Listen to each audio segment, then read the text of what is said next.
bigkak tinusog. Yan. So, ano nga yung inot na na nilikha ng Diyos?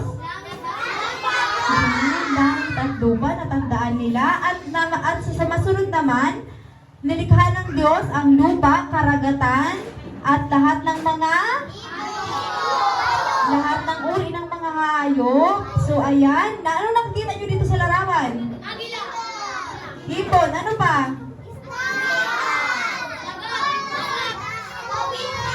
Yan ang lahat ng nasa ilalim ng dagat. Yan, lahat ng nasa dagat. Ayan, nakikita nyo ang mga isda sa ilalim ng dagat. So, ano yung mga andyan sa dagat na nahiling nyo? Pawikan. Ano pa? Ano, jellyfish? Galunggong? Ano pa? Ano pa? Gani ba lahat? Yan. So, ayun, ang lahat ng nakikita nyo sa ilalim ng karagatan ay nilikha ng Diyos. So, next po. Sabi daw sa sunod naman na kwento, ano naman ang nakikita nyo dito? O, sinang gustong sumagot? Sinang gustong sumagot? Ayun. Okay. Ano ang nakikita nyo dito, kuya, sa larawan? Elefante. Tama daw, may elefante dito? Meron. Ano pa? Bukod sa mga hayop, ano bang nakikita nyo? May tao. Tama si ate. Meron? Sino kaya to? Sila ay lalaki at? Sila ay? Lalaki at? Ang nilikha ng Diyos, ano daw? Lalaki at? Babae ha? Lalaki at babae lang. Sila ay si? Kilala niyo si Eva at si Adan. So, si Eva at si Adan, ang unang tao na nilikha ni Diyos. Ayan. At sabi daw dito, sa kwento natin, tulad nating lahat, tayo din ay nilikha ng Diyos. Tayo din ay nilikha ng Diyos at gusto ng Diyos na makilala natin siya. Sino ba si Jesus? Si Jesus ay hindi ba po. So, ang gusto daw ng Diyos na mahalin natin siya at sundin natin siya. Bakit kaya? Dahil siya ang may nilalang ng lahat ng dito sa mundo. Sino ang may lalang ng lahat ng dito sa mundo? Ang Diyos. Kaya sabi daw dito, dapat na siya ay mahalin natin at sundin. At sabi daw dito, sa susunod naman, ayan, sunod, next. Sabi daw, ngunit, kahit daw na nilikha ng Diyos, dito po sa dito pa lang po. Ayan, dito pa lang po ako. Ayan, so sabi daw, nung nilikha ng Diyos si Eva at si Adan, ang ugnayan daw ng Diyos at ng tao ay mabuti at maganda ang ugnayan. Pero, dahil ang tao, si Adan at si Eva ay anong ginawa ni Adan at Eva? Diba sabi ko kanina, dapat sundin natin ang? Pero ano kaya ang ginawa nila? Sila ay nag-disobey. Hindi nila sinunod ang? Hindi nila sinunod ang utos ng Diyos. Ano kaya ang nangyari? Ano kaya itong nakikita nyo dito? Sila ay nagkaroon na ng kasalanan dahil sa kanilang pagsuway.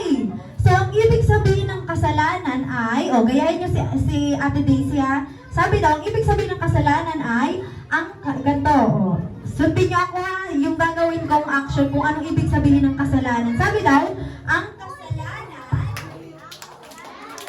ay anumang ating iniisip, sinasabi, ginagawa, lalaban sa Diyos. Ano daw ibig sabihin ng kasalanan? Ang lahat ng ang mga bagay na ating iniisip, sinasabi, ginagawa, nalaban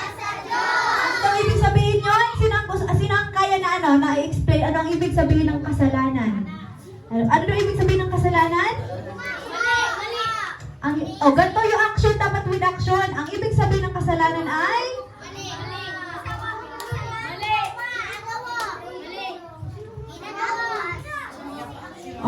lahat ng mga bagay, natin iniisip,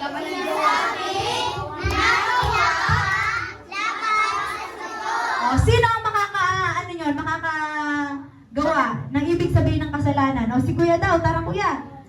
Si Kuya daw, ng daanan si Kuya. Tara Kuya. Sige na kaya ni Kuya. Tara Kuya. Kahit dyan na lang.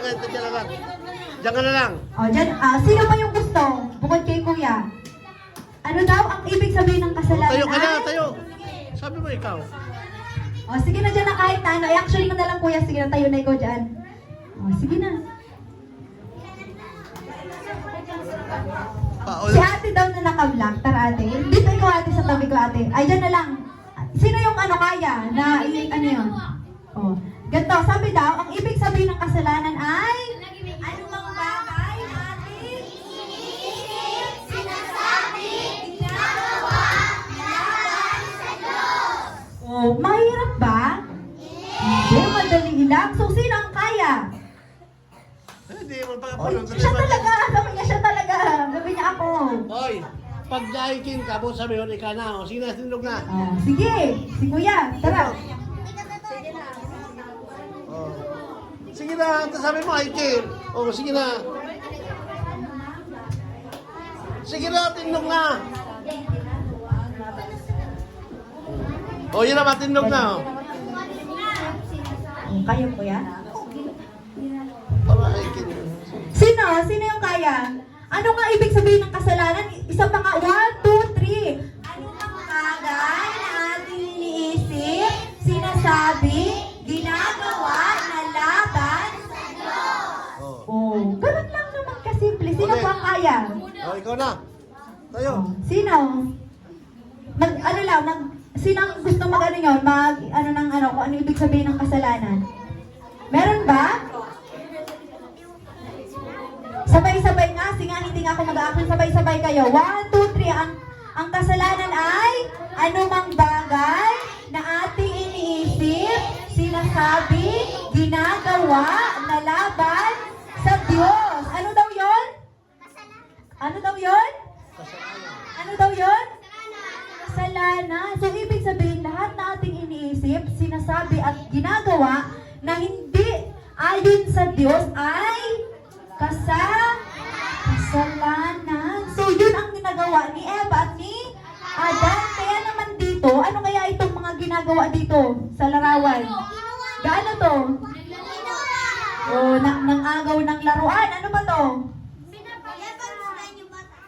Hindi, nagasagot yung bata sa magulang. Tama kaya yun? Hindi, ano pa ito? Nang pupuli, pinaiyak yung isang bata. Tama kaya yon? Ano pa yung mga kasalanan na alam nyong ginagawa nyo? Ano pa yung alam nyong kasalanan na, alam kong kasalanan yun? Ano pa daw? Nagsisinungaling. Tama yun o hindi? Tama ang nagsisinungaling? Mali. So, ibig sabihin yun ay kasalanan. Ano pa yung kasalanan na alam nyo?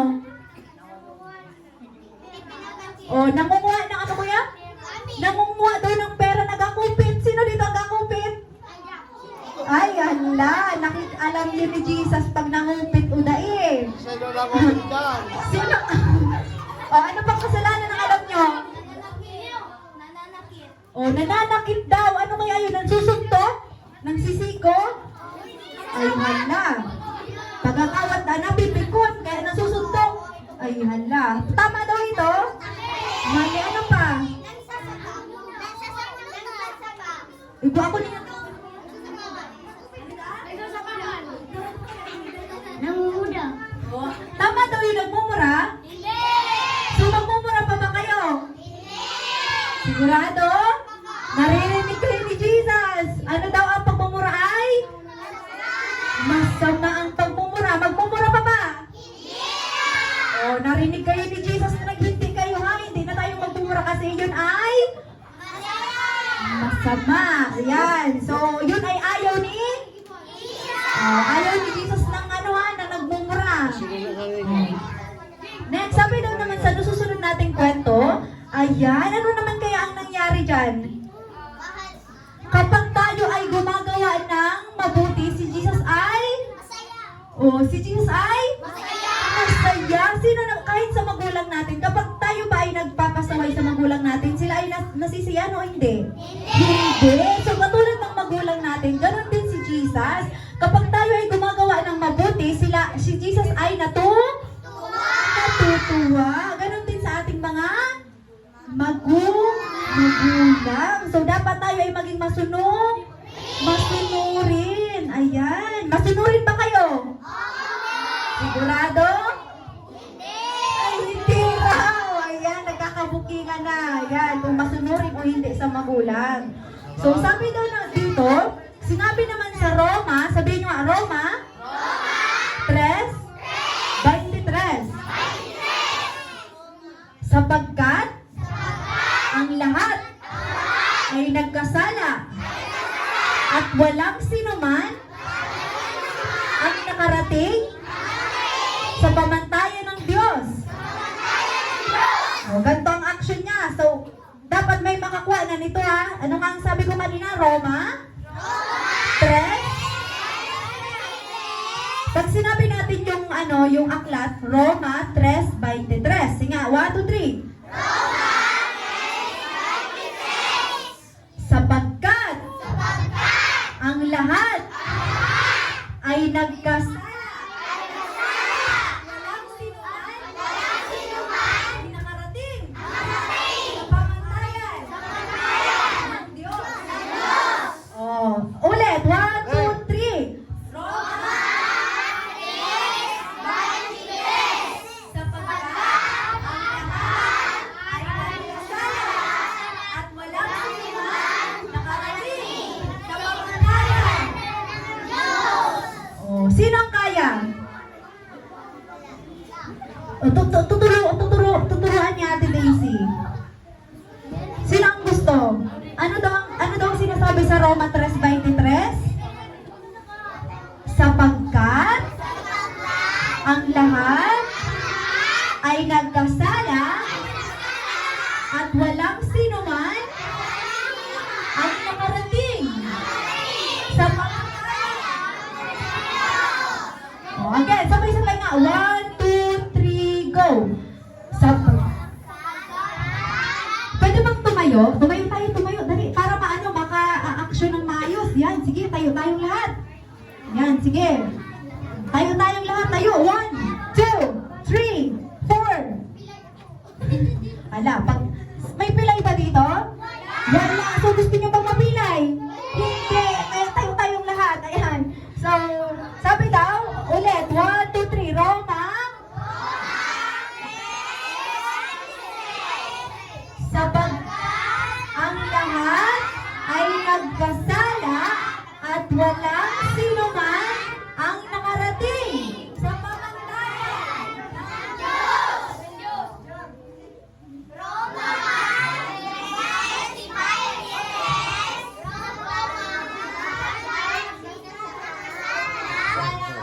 Ulit, Roma 3:23. Sapagkat ang lahat ay nagkasala at walang sinuman ang nakarating sa pamantayan ng Diyos. Wait lang. Bilis kita maluwas, dumalo kita sa ngaling bako masyado piyo. Pag nakuyan, Balik kita. mabalik kita. Okay? Praise God.